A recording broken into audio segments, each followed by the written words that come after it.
Hi, my name is John. How a moneyless society could work.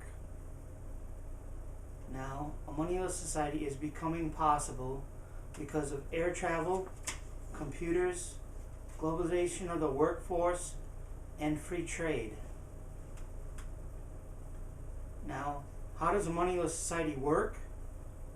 Now, there's two things. I'm the guy that the two things are from: global consumption equality and per capita development equality.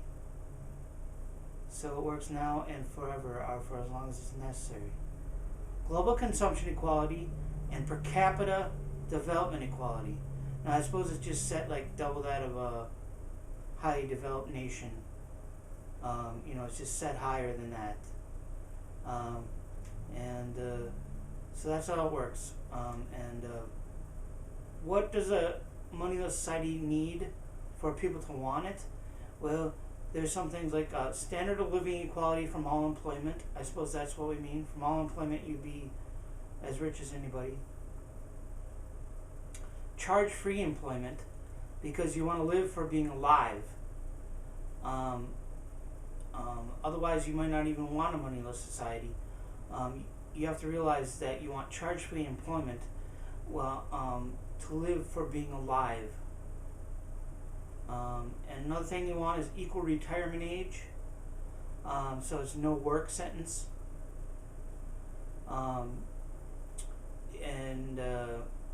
Otherwise, if you have like equality of work duration, it's too much like a work sentence.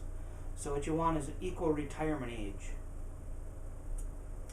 And you also want no tiered housing, no tiered homes. Homes will all be very well. Like 3-car garage suburbia for everybody. And, with newer stuff inside even than them. So, you'd have no tiered housing. So it's not like you have welfare children for any reason. And another thing you have in non-money is a right to own a home and the yard around it that may be inherited.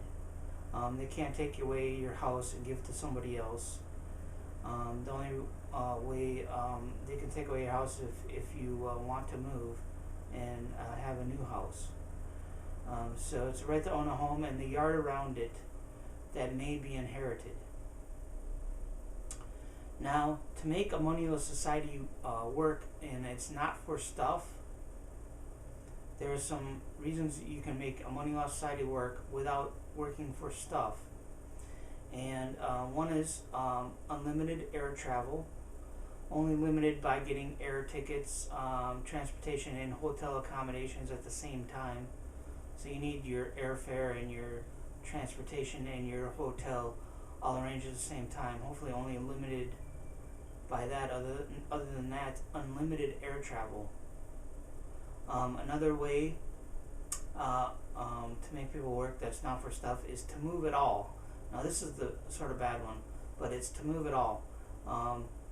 It's very helpful in a moneyless society for people to have a job lined up where they move to, and to make sure that there's occupations necessary for where you move to.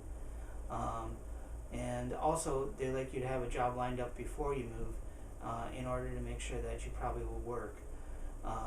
So to move at all, but you can't lose your home, and you have no tiered housing, so there'd be no welfare children. Everyone would be just as well. Now, a third reason to work not for stuff is to qualify for a brand new home that you can contribute to the modular design of, to work for a brand new home. In a moneyless society, people want a brand new home. It's one of the major things that they want and get.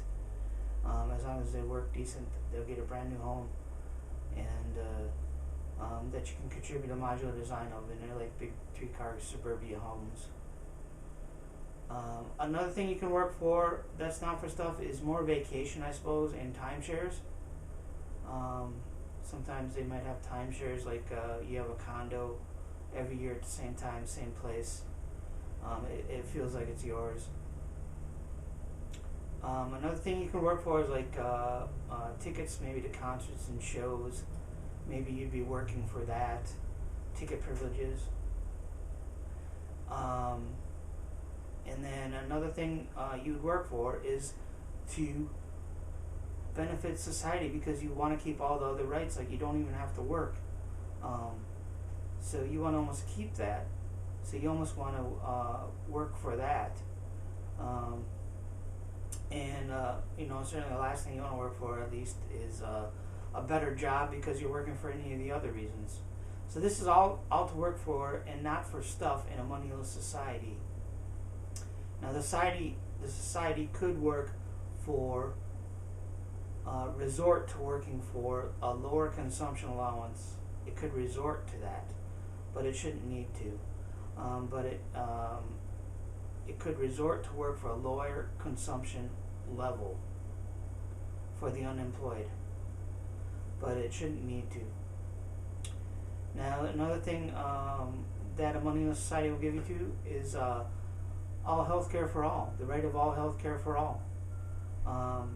Everyone will have the best available medical treatment, the right of all health care for all. Another thing is equal rights to education. Everyone who makes it into college will go to college. Everyone who makes it into grad school will go to grad school. So it will be equal rights to education. Now, one way that a moneyless society works is, now all jobs are not federally managed, but agriculture, production, distribution, research and development, stuff like that, it's all federally, or what would mean globally managed. So agriculture, production, distribution, research and development, and other jobs that should be globally managed are globally managed, in order to provide more science and technology jobs where present, and more manufacturing jobs where present, in order to use the global workforce, so people don't lose their jobs as much. So what you want federally or globally managed are jobs like that you want, like, to use the global workforce. Now there's other things that you want per capita. Now that would be like development. Now development you want per capita, and that's more globally or locally managed. Would be development. It'd be locally managed following federal laws for local development. But you'd have per capita development, and the agreement would be that it'd be set like double that of a highly developed country, like maybe even France or someone even more. It'd just be set like double that of a highly developed country, because they build lots of homes, and in addition to increased infrastructure, they build lots of homes in a moneyless society, because people want basically a brand new home, and most people will get a brand new home that work at all normally, but they finally say that getting a brand new home without working is a little bit too unfair. So it is for a brand new home qualification also, which you can contribute to modular design too, and they're like big suburban homes that are different by plenty, and so it's kind of fun. Now, what else is per capita managed? Police are per capita managed, so there is different levels of police, and they can check one another against one another. The police are just per capita, and lots of other jobs are per capita that need to be managed more locally. Now, globally managed would be agriculture, production, distribution, research and development, to allow for more science and technology jobs where present, and to allow for more manufacturing jobs where present. And now this is a moneyless society, so but the thing to remember in the West is that it's good to win and it's bad to lose. You'd want more countries on your side if you want a moneyless society. You wouldn't want less, you'd want more on our side. And it's also vital to stop the spread of weapons of mass destruction. because it's likely it would include at least a total disarmament treaty. Moneyless society would at least include a total disarmament treaty. So it's very vital, if you want Moneyless, to stop the spread of weapons of mass destruction. It's very vital to do that. Now, you need to do that regardless, because you do have to be okay with a monetary global government to start a global democracy, at least. Otherwise, it might be too impossible to get them all to join at the same time for Moneyless. So you have to be okay with that in order to save the world from nuclear weapons. But what I think people want is to unify the world in a non-monetary democracy. Now we'll have to see who votes for that and who doesn't, and how good it does, and I have to combine all countries too. But there is the United Nations. There could be agreement in the United Nations to do that. So it's very vital to stop the spread of weapons of mass destruction. Otherwise, these countries would have a veto over how the society would be, and they might not agree to disarm. They might not agree to how it is agreed to, and whatnot. So we need to stop the spread of weapons of mass destruction. All right, now what other ways that Moneyless society works? There's a consumer card, a family consumer card. There's categories, like when you're consuming stuff, like food would be by weight and or type, and when you have a road trip and you consume something like at a gas station, it would just count against your consumption allowance for weight of your groceries. So that would work out just fine. Another thing is there's equal rights to restaurant use. Equal rights to restaurant use, if not unlimited, there are at least equal rights to. So maybe you can use a restaurant 3 times a day or something, I don't know. And then there's a delivery allowance, so you would get pizza delivery. Some people don't think they'd get delivery. There's a delivery allowance, so it could even work for other stuff that's delivered. And that's set at what is fair. And everyone will want it to be plenty. And now Moneyless society also says, because we're increasing development, but it would also save labor. It would save all sales, marketing, advertising, banking, billing, buying, real estate, labor, accounting, landlords, servants. All this labor would be saved, and it would allow for the Moneyless society to be more productive, with less people working as hard. And it also would stop wasted production. Only the best electronics would be produced.